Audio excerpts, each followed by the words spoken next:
Clip number 169۔ اس clip میں آپ قرآن پاک کی سورہ نساء کی آیت نمبر 8 سے لے کر 10 تک کی تلاوت، ترجمہ اور تفسیر قرآن صراط الجنان سنیں گے۔ بسم اللہ الرحمن الرحیم۔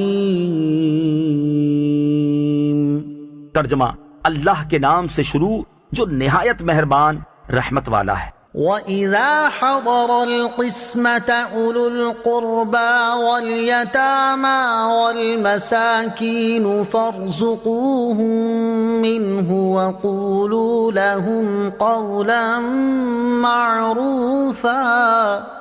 ترجمہ، اور جب تقسیم کرتے وقت رشتہ دار اور یتیم اور مسکین آ جائیں تو اس مال میں سے انہیں بھی کچھ دے دو اور ان سے اچھی بات کہو۔ وَإِذَا حَضَرَ الْقِسْمَةَ أُولُو الْقُرْبَى، اور جب تقسیم کرتے وقت رشتہ دار آ جائیں۔ جن افراد کا وراثت میں حصہ ہے ان کا بیان تو تفصیل کے ساتھ بعد کی آیتوں میں مذکور ہے۔ ان کے علاوہ دیگر رشتہ داروں اور محتاج افراد کے بارے میں فرمایا کہ انہیں بھی وراثت تقسیم کرنے سے پہلے مال میں سے کچھ دے دیا کرو، اور ان سے اچھی بات کہو، جیسے یہ کہ یہ مال تو در حقیقت وارثوں کا حصہ ہے، لیکن تمہیں ویسے ہی تھوڑا سا دیا گیا ہے، یوں ہی ان کے لیے دعا کر دی جائے۔ وراثت تقسیم کرنے سے پہلے غیر وارثوں کو دینا۔ اس آیت میں غیر وارثوں کو وراثت کے مال میں سے کچھ دینے کا جو حکم دیا گیا ہے یہ دینا مستحب ہے۔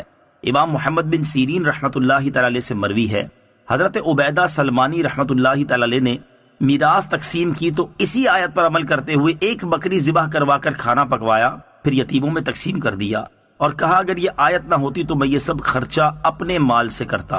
تفسیر قرطبی میں یوں ہے کہ یہ عمل عبیدہ سلمانی اور امام محمد بن سیرین رحمۃ اللہ تعالی علیہما دونوں نے کیا۔ در منصور میں ایک روایت ہے کہ حضرت عبد الرحمن بن ابو بکر رضی اللہ تعالی عنہما نے جب اپنے والد کی میراث تقسیم کی تو اسی مال سے ایک بکری ذبح کروا کر کھانا پکوایا۔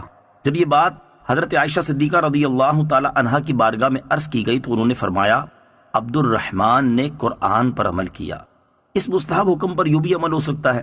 بعض اوقات کوئی بیٹا یتیم بچے چھوڑ کر فوت ہو جاتا ہے اور اس کے بعد باپ کا انتقال ہوتا ہے، تو وہ یتیم بچے چونکہ پوتے بنتے ہیں اور چچا یعنی فوت ہونے والے کا دوسرا بیٹا موجود ہونے کی وجہ سے یہ پوتے دادا کی میراث سے محروم ہوتے ہیں، تو دادا کو چاہیے کہ ایسے پوتوں کو وصیت کر کے مال کا مستحق بنا دے، اور اگر دادا نے ایسا نہ کیا تو وارثوں کو چاہیے کہ اوپر والے حکم پر عمل کرتے ہوئے اپنے حصے میں سے اسے کچھ دے دیں۔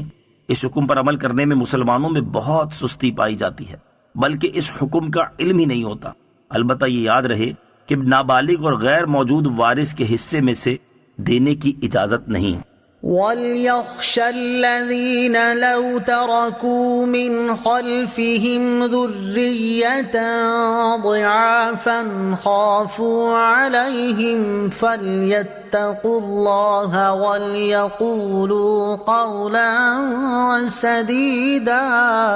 ترجمہ، اور وہ لوگ ڈریں جو اگر اپنے پیچھے کمزور اولاد چھوڑتے تو ان کے بارے میں کیسے اندیشوں کا شکار ہوتے، تو انہیں چاہیے اللہ سے ڈریں اور درست بات کہیں۔ وَلْيَخْشَا، اور چاہے کہ ڈریں۔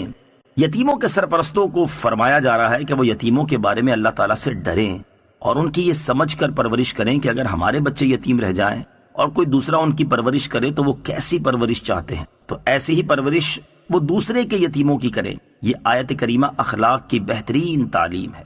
ہمیشہ دوسرے کے ساتھ وہ معاملہ کرنا چاہیے جو اپنے ساتھ پسند ہے، اور جو اپنے لیے پسند نہ ہو وہ دوسروں کے لیے بھی پسند نہیں ہونا چاہیے۔ حدیث مبارکہ میں بھی فرمایا گیا کہ تم میں کوئی شخص اس وقت تک کامل مومن نہیں ہو سکتا جب تک اپنے بھائی کے لیے وہ پسند نہ کرے جو اپنے لیے پسند کرتا ہے۔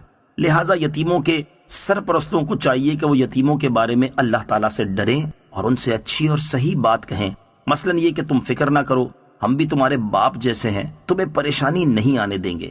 ان الذين يأكلون اموال اليتامى ظلما انما يأكلون في بطونهم نارا وسيصلون سعيرا۔ ترجمہ، بے شک وہ لوگ جو ظلم کرتے ہوئے یتیموں کا مال کھاتے ہیں وہ اپنے پیٹ میں بالکل آگ بھرتے ہیں اور ان قریب یہ لوگ بھڑکتی ہوئی آگ میں جائیں گے۔ ان الذین یأکلون اموال الیتامی ظلما، بے شک وہ لوگ جو ظلم کرتے ہوئے یتیموں کا مال کھاتے ہیں۔ اس سے پہلی آیات میں یتیموں کا مال ناحق کھانے سے منع کیا گیا، اور اس آیت میں یتیموں کا مال ناحق کھانے پر سخت وعید بیان کی گئی ہے، اور یہ سب یتیموں پر اللہ تعالیٰ کی رحمت ہے کیونکہ وہ انتہائی کمزور اور عاجز ہونے کی وجہ سے اللہ تعالیٰ کے مزید لطف و کرم کے حقدار تھے۔ اس آیت میں جو یہ ارشاد فرمایا گیا کہ وہ اپنے پیٹ میں بالکل آگ بھرتے ہیں، اس سے مراد یہ ہے کہ یتیموں کا مال ناحق کھانا گویا آگ کھانا ہے، کیونکہ یہ مال کھانا جہنم کی آگ کے عذاب کا سبب ہے۔